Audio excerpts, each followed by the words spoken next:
Back controller's engines. One evening, Thomas brought his last train to the junction. He went for a drink. I'm going to the big station, he said to Percy and Toby. So are we, they answered. Do you know, Percy went on, I think something's up. Toby looked at the sky. Where? Down here, silly, laughed Thomas.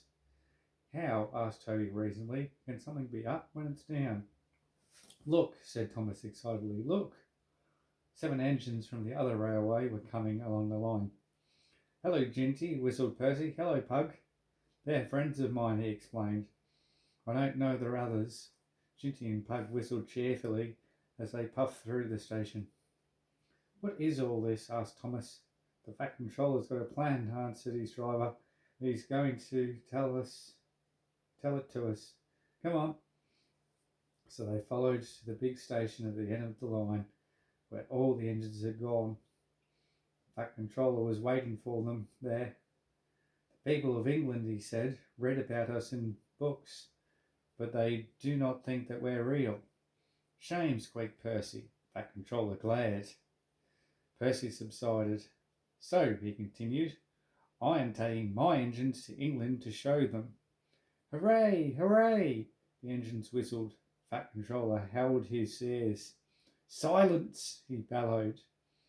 We start the day after tomorrow at 8 a.m. Meanwhile, as these engines have kindly come from the other railway to take your place, you will show them your work tomorrow.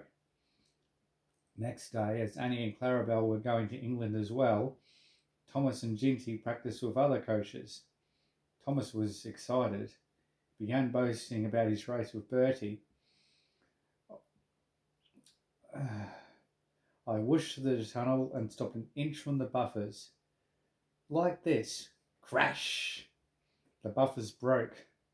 No one was hurt, but Thomas's front was badly bent. They telephoned the Fat Controller. I'll send up the men, he said, but if they can't mend Thomas in time, we'll have to go to England without him. Next morning, the engines waited at the junction. Toby and Percy were each on a truck, and Duck had pushed them into place behind Edward. Henrietta stood on a siding. The Fat Controller called her a curiosity. I wouldn't dream of leaving you behind, he said. I'll fix you up as my private coach. She felt very grand. Gordon, James and Henry were in front. They whistled impatiently. Fat Controller paced the platform. He looked at his watch. Only 1 more minute, he said, turning to the guard. Peep, peep, peep, whistled Thomas and panted into the station. Annie and Clarabelle twittered anxiously. We hope we're not late. It isn't quite 8. Thomas, said the Fat Controller sternly, I am most displeased with you. You nearly upset my arrangements. Thomas, abashed, arranged himself and the coaches behind Duck without saying a word. Fat Controller climbed into Henrietta. The guard blew his whistle and waved his flag. The engines whistled. Look out, England, here we come. And the cavalcade puffed off. The engines stood side by side in a big airy shed. Hundreds of people came to see them and climbed in and out of their cabs every day. They liked it at first, but presently felt very bored and were glad when it was time to go. The people along their line put the flags out and cheered them home. We are glad to see you, they said. Those others did their best, but they don't know our ways.